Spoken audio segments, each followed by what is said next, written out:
Hey guys, what's up? We are back with another video today, and today we are doing a Seattle Seahawks mock draft. So make sure you hit that subscribe button down below. Help me reach 900 subscribers.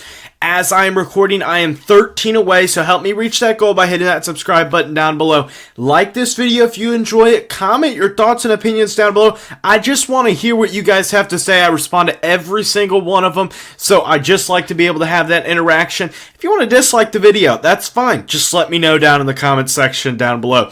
Also, once again, make sure you hit that subscribe button as I'm closing in. My goal is by the end of February to hit 900. So let's get started with today's video. So, with the number 5 overall pick, it is a bit unrealistic to a degree because there were two other quarterbacks that went before, but Bryce Young was available, so I decided to take Bryce Young at number 5, the quarterback out of Alabama. Even though I think it is almost impossible that Bryce Young is still around at 5, I think it's very possible that CJ Stroud is, or Will Levis is, or obviously Anthony Richardson, unless if you're CBS Sports, who, if you don't know what I'm referring to, CBS Sports released a top 10 players, and Anthony Richardson was number 1. Don't know what they're seeing there, but whatever. So, Bryce Young, probably the most complete quarterback in this class, the most refined quarterback in this class. I think, to be honest, if Seattle were to get him, I would be shocked if they moved up to get him. That would shock me. But if they did, that would be an insanely good pickup. Bryce Young is, I think, a generational quarterback talent in the right situation. I think that he needs to put on a lot of muscle, and I think that he needs to work with a coach that knows what they're doing. Personally, I get a lot of people think that he's going to Houston. I think that Indianapolis is a much, much better landing spot for him. And if let's take the crazy theory of this, which I've kind of thought about, Bryce Young could be available if this scenario happens. I'm sorry to go off on this tangent, but either way, Bryce Young is available at 5 if Will Levis gets drafted at 1 because the Colts trade up and get 1. Then you have CJ Stroud drafted at 2 because for some reason the Texans like Stroud better, which is not unreasonable. It's a reasonable thing that I could be thought of. The Cardinals get Anderson or Carter, and the Bears get the other one. And then at 5, you still have Bryce Young. It's possible. I think it's unlikely. At 4, I would expect the Bears, or at 3, the Cardinals to move back once again. If Bryce Young is still available, I think that the Raiders, the Carolina Panthers, if they hadn't traded up already, would be very interested in trading up. So I think that is definitely a possibility. At number 20, I picked Isaiah Foskey, the edge rusher out of Notre Dame. One of my favorite players in this class, and if you haven't noticed my channel already, I'm a big Notre Dame fan. But honestly, Isaiah Foskey did a great job at the Senior Bowl, and I think really showed that he's a first-round talent. And all the other edge rushers were kind of gone. It was him or Nolan Smith. And personally, if you're a Nolan Smith fan or a Georgia fan, maybe you disagree with me, but I'm fine with that disagreement. I think that they're pretty comparable. I think Foskey's a little bit better, and I think he has a little bit more experience and production and stuff like that. But personally, I like Foskey. I think he fits well, and I think Seattle needs an edge rusher to add on to that defense. Speaking of that defense, Seahawks continue to have a lot of draft capital, and at number 37, I have them selecting Drew Sanders, the linebacker out of Arkansas. I think that linebacker is a position that the Seahawks could use a little bit of additions to.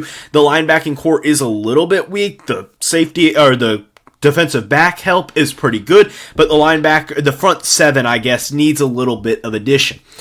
So I really like him there. I think that Drew Sanders is probably linebacker number 2 in my book, behind Trenton Simpson. And to be honest, Trenton Simpson kind of fits a more specified role. Sanders, 6'5", 230, can play that little bit more of a mauler, inside Mike linebacker. Trenton Simpson, a little bit more just like Isaiah Simpson and stuff like that. I think that works out well. At number 52, I have the Seattle Seahawks drafting CK Iki, defensive tackle out of Baylor. Again, I know I'm terrible at pronouncing names, so just so you know in advance. Really a good, just absolute mammoth of a human being. I think he's 330 pounds and is a great run stuffer, which is something that I think Seattle wants to do more of, is be able to stop the run and be able to continue their ground and pound style on offense to a degree, and being able to stop that ground and pound style from other teams. At pick number 83, I have the Seattle Seahawks drafting one more Notre Dame player, and that Notre Dame player would be Brandon Joseph, the safety out of Notre Dame. I think that the secondary is good, but I do think that an addition of another safety opposite of Jamal Adams is important. And right now, I think Jamal Adams plays strong safety better than he does free safety. So I'm going to put Brandon Joseph at free safety. And personally, right now, my thoughts on Brandon Joseph are a little bit mixed. He played well somewhat at Notre Dame. He's a freshman All-American, played decently as sophomore and junior, not impressively. But I think that you can start it with pairing him with Jamal Adams. I think that helps him a lot, and being able to do that. And I don't mean to be mean to Diggs, but I think that Joseph does have a little bit more upside than Diggs does personally. That's my opinion. At pick number 123, I'm taking Keanu Benton, the defensive tackle out of Wisconsin. By far and away, he was the best player available. And I didn't think that defensive tackle was a position I was going to go with at this point in the draft after already drafting the defensive tackle out of Baylor. But personally, I think Keanu Benton at 123 is too good of a prospect to pass up on. Right now, I have him at about 80 to 70 on my big board, and I think that is a steal. Getting about 40 to 50 picks in value, I think that you just got to take the value there. You just got to take it, and I think that's something that the Seattle front office would be interested in. At pick number 153, I have the Seahawks drafting KJ Henry, the edge rush out of Clemson. If you've been watching my mock drafts, you know I kind of like Henry. I think he is a solid player, can be a solid contributor, especially in the later rounds. So I think that could be important in being able to add up and solidify the different edge rushing needs that this team has, especially with the defense being improved. Now at pick 156, I have the Seahawks taking Michael Wilson, the wide receiver out of Stanford. Really, this one is a guy who shined at the Senior Bowl. And to put it into perspective, he is a little bit of a bigger body guy, not as refined as a player, but he reminds me a little bit. He's by no means is he DK Metcalf, by no means. But he reminds me a little bit of him. He's about 6'3", 225 pounds, packs a punch physically, can be really physical, can go up and get the ball, but also has a lot of speed to him.